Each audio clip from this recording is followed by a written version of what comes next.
اعوذ باللہ السمیع العلیم من الشیطان اللعین الرجیم بسم اللہ الرحمن الرحیم وبہ نستعین وصلی اللہ علی سیدنا محمد وآل بیتہ الطاہرین اللہم صلی علی محمد وآل محمد وعجل فرجہم فی صفات الشیعہ۔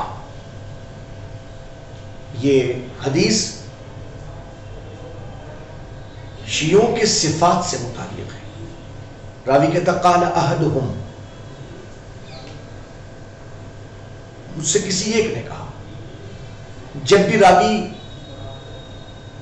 روایات کے ذیل میں اس قسم کی کوئی بات کہے تو عموماً یہ صرف دو معصومین سے متعلق ہوتی ہے، یا امام محمد باقر علیہ السلام سے متعلق یا امام جعفر صادق علیہ السلام سے متعلق۔ در حقیقت کچھ ایسے راویان ہمارے درمیان میں موجود ہیں کہ جنہوں نے امام محمد باقر علیہ السلام کا زمانہ بھی درک کیا ہے اور امام جعفر صادق علیہ السلام کا زمانہ بھی درک کیا ہے۔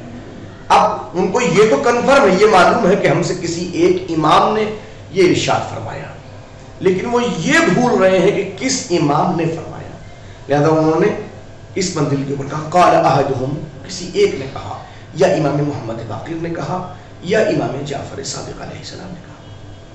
کیا کہا؟ قال بعضکم اکثر صلاۃ من بعض، معصوم فرماتے تم میں بعض وہ ہیں جو بعض لوگوں سے زیادہ نمازیں پڑھتے ہیں۔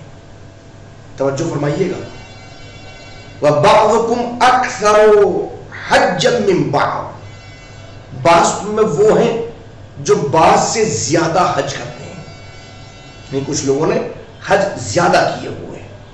وَبَعْضُكُمْ أَكْثَرُ صَدَقَةٍ مِّن بَعْضٍ، بعض تم میں وہ ہیں کہ جو ایک دوسرے بعض سے زیادہ صدقہ دیتے ہیں۔ وَبَعْضُكُمْ أَكْثَرُ صِيَامًا مِّن بَعْضٍ، اور بعض وہ ہیں جو دوسرے بعض سے زیادہ روزے رکھتے ہیں۔ یعنی معصوم نے لگاتار کچھ جملوں کو استعمال فرمایا اور ہماری توجہ اس طرف ملتفت فرمائی کہ کچھ لوگ عمل کو زیادہ انجام دیتے ہیں، کچھ لوگ عمل کو کم کرتے ہیں، خواہ ہو نماز ہو، صدقہ ہو، حج ہو، روزہ ہو۔ چار الفاظ کا استعمال معصوم نے استعمال فرما کے ہماری توجہ اس کی طرف ملتفت فرمائی کہ کچھ لوگ زیادہ کرتے ہیں، کچھ لوگ کم کرتے ہیں۔ ٹھیک ہے، بات واضح ہے الحمدللہ، لیکن اب جملہ قابل قدر ہے اور قابل فکر ہے۔ فرماتے ہیں وَأَفْضَلُكُمْ أَفْضَلُكُمْ مَعْرِفَةً، تم میں زیادہ افضل وہ نہیں ہے جو اعمال کے اعتبار سے افضل ہے، افضل وہ ہے جو معرفت کے اعتبار سے افضل ہے، اور معرفت بغیر علم کے میسر نہیں ہوتی۔ اللہ سبحانہ و تبارک و تعالی ہم سب کو معرفت حاصل کرنے کی توفیق مرحمت فرمائے اور اس معرفت کے لیے کسب علم کی بھی توفیق مرحمت فرمائے۔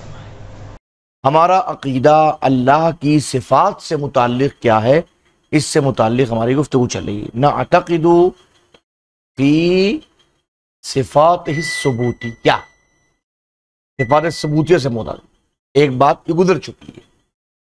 وَأَمَّا الصِّفَاتُ الثُّبُوتِيَّةُ الْإِضَافِيَّةُ، یہ اس میں درخت صفات ثبوتیہ کی دو قسمیں کی ہیں۔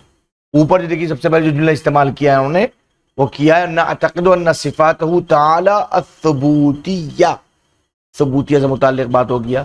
الحقیقیہ الکمالیہ، صفات ثبوتیہ کی دو قسمیں، ایک حقیقیہ ایک کمالیہ ہیں جو اس کی حقیقت میں اور اس کے کمال میں پائی جاتی ہیں، کمال سے متعلق اس کی حقیقت سے متعلق ہیں، اور فون دوسرا لفظ استعمال کیا وَأَمَّا الصِّفَاتُ الثُّبُوتِيَّةُ الْإِضَافِيَّةُ، کچھ صفات ثبوتیہ ہیں مگر وہ حقیقیہ نہیں ہیں، اضافیہ ہیں، یعنی اضافت دی جاتی ہے ان کی طرف، اللہ کی طرف، اس کی حقیقت میں نہیں ہے، وہ اضافت دی گئی ان کی طرف، ٹھیک ہے نا، اس کو نسبت دی گئی اس کی طرف۔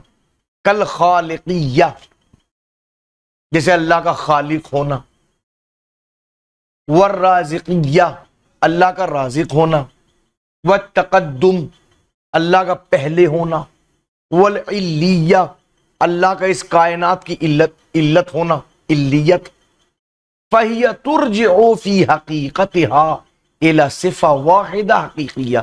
تو یہ جتنی صفات ثبوتیہ اضافیہ ہیں یہ سب کی سب رجوع کرتی ہیں اپنی حقیقت میں ایک صفت کی طرف جو اکیلی صفت ہے، جو حقیقی صفت ہے.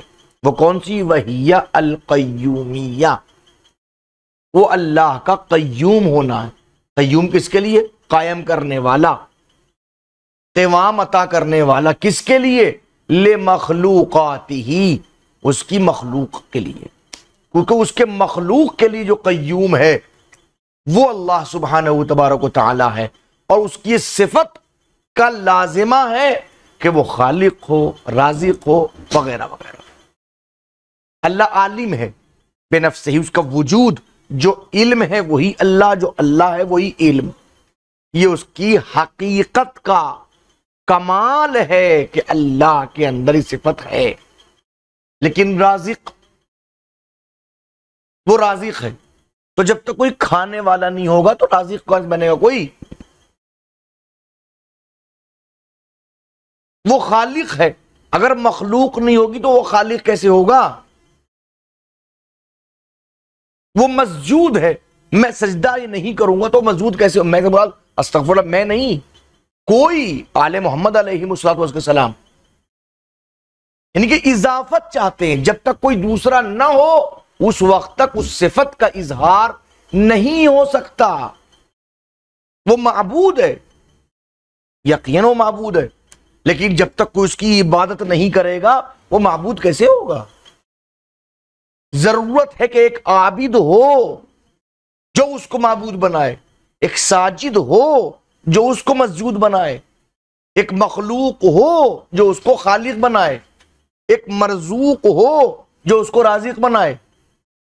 سمجھ ماری بات؟ تو یہ کتنی صفات ہیں؟ یہ صفات اضافیہ ہیں، صفات ثبوت اضافیہ. اب جتنی صفتیں ہیں یہ ایک صفت طرف جاتی ہیں جو حقیقت میں ہے. وہ کیا؟ وہ قیومی. اللہ قیوم ہے، اس کی ذات میں قیومیت ہے، جسے چاہے قائم کر دے، جسے چاہے قوام عطا کر دے. یہ اس کی ذات کا ایک حصہ ہے. بات میں آ گیا نا؟ وہی صفہ واحدہ حقیقیہ، صفہ واحدہ کی طرف وہی القیومیہ لمخلوقات ہی، کہ وہ اپنی مخلوق کے لیے قیوم ہے. ٹھیک ہے نا؟ وہی، اور یہ قیومیہ صفت صفہ واحدہ، ایک صفت ہے. تنتزع منہا عدت صفات، اس سے بہت ساری صفاتیں نکلتی ہیں، بہت ساری صفاتیں نکلتی ہیں ایک صفت سے. بے اعتبار اختلاف الآثار والملاحظات، جتنے ملاحظات کا اختلاف ہوگا اتنی صفتیں نکل کے آئیں گی، جتنے آثار مختلف ہوں گے اتنی صفتیں نکل کے آئیں گی. جہاں سجدہ دیکھے گا وہ مسجود بن جائے گا، جہاں عبادت ہوگی وہ معبود بن جائے گا، جہاں رزق ہوگا وہاں رزاق اور رازق بن جائے گا، جہاں وہ خلقت دیکھے گا وہ خالق بن جائے گا. آثار بدلیں گے صفت بدل جائے گی، لیکن یہ ساری صفتیں ایک صفت سے نکلتی ہیں جس کا نام قیومیہ ہے. بات واضح ہو گئی؟ آگے بڑھیے. وَأَمَّا صِفَاتُ السَّلْبِيَّةِ، جہاں تک صفات سلبیہ کا بات ہے، الَّتِي تُسَمَّى بِصِفَاتِ الْجَلَالِ، جن کو صفات جلال کہا جاتا ہے. وہ جمال تھے، صفات جمال، یہ صفات جلال ہے. فَهِيَ تُرْجِعُ جَمِيعُهَا إِلَى سَلْبٍ وَاحِدٍ، تو یہ تمام کی تمام صفتیں پلٹتی ہیں ایک صفت کی طرف. وہ صفت کون سی؟ سلب واحد، ایک سلب کی طرف. اسلام ایک سلب کی طرف بس. کون سا؟ ہوا سلب الامکان انہ، وہ یہ ہے کہ جب اس سے امکان سلب کر لیا جائے، ممکن ہونا سلب کر لیا جائے، یہ سب اس کی طرف پلٹتی ہیں. فَإِنَّ سَلْبَ الْإِمْكَانِ لَازِمُهُ، یاد رکھیے سلب امکان لازم کا پروردگار ہے. اس سے امکان کا سلب کرنا یہ اس کی ذات کا لازمہ ہے. آپ اس کو ممکن نہیں کہہ سکتے، وہ واجب الوجود ہے، اس کا ہونا واجب ہے، ضروری ہے. ممکن ہمارے مخلوقات کے لیے ہوتا ہے، اس کے لیے نہیں ہوتا. بل معنی ہو سلب الجسمیہ، اس کا معنی کیا ہوتے ہیں؟ سلب الجسمیہ، جسمیت کو اسے سلب کر لیا جائے. والصورہ، صورت کو اسے سلب کر لیا جائے. والحرکہ، حرکت کو اسے سلب کر لیا جائے. والسکون، سکون کو سلب کر لیا جائے. والثقل، یہ نقل، والسکون والنقل، نقل کو، یہ ثقل بھی کہ یہ ثقل. والخفہ، وزن کو، ہلکے پن کو اس سے سلب کر لیا. وما الی ذالک، اس کے علاوہ بہت سارے. بل سلب کل نقص، بلکہ ہر نقص کو اس سے سلب کر لیا جائے. ثم، پھر ان مرجع سلب الامکان فی الحقیقہ الی واجب الوجود، پھر یہ سلب امکان رجوع کرتا ایک حقیقت کی طرف، اس کا نام ہے اس کا واجب الوجود ہونا. بات واضح ہوئی؟ ووجوب الوجود من الصفات الثبوتیہ الکمالیہ، اور وجوب وجود جو ہے وہ اللہ کی صفات ثبوتیہ کمالیہ میں سے ہے. فترجع الصفات الجلالیہ السلبیہ آخر الامر الی الصفات الکمالیہ. لہذا آخر میں دیکھیں گے اللہ کی جتنی صفات جلالیہ ہیں، یعنی صفات سلبیہ ہیں، وہ آخر میں اللہ کی صفات کمالیہ کی طرف پلٹ کے آ جاتی ہیں، ثبوتیہ کی طرف. واللہ تعالی واحد، اللہ ایک ہے، من جمیع الجہات، تمام جہتوں سے اللہ ایک ہے. لا تکفر فی ذاتہ المقدسہ، اس کی ذات مقدس میں کثرت نہیں ہے. ولا ترکیب فی حقیقت الواحد الصمد، اور اس کی ایک حقیقت کے اندر جو اللہ صمد ہے، بے نیاز ہے، اس کی ایک حقیقت کے اندر کوئی ترکیب بھی نہیں پائی جاتی. 2 سے مل کے بنا ہو، 10 سے مل کے بنا ہو، 50 سے مل کے بنا ہو، ایسا نہیں ہے. اللہ سبحانہ تبارک و تعالی اپنی ذات کے اندر، اپنی حقیقت کے اندر ایک ہے، اس میں کوئی ترکیب نہیں ہے، نہ اس میں کوئی کثرت پائی جاتی ہے. باقی انشاءاللہ بعد میں. صلی اللہ علی محمد و آل بیتہ الطاہرین.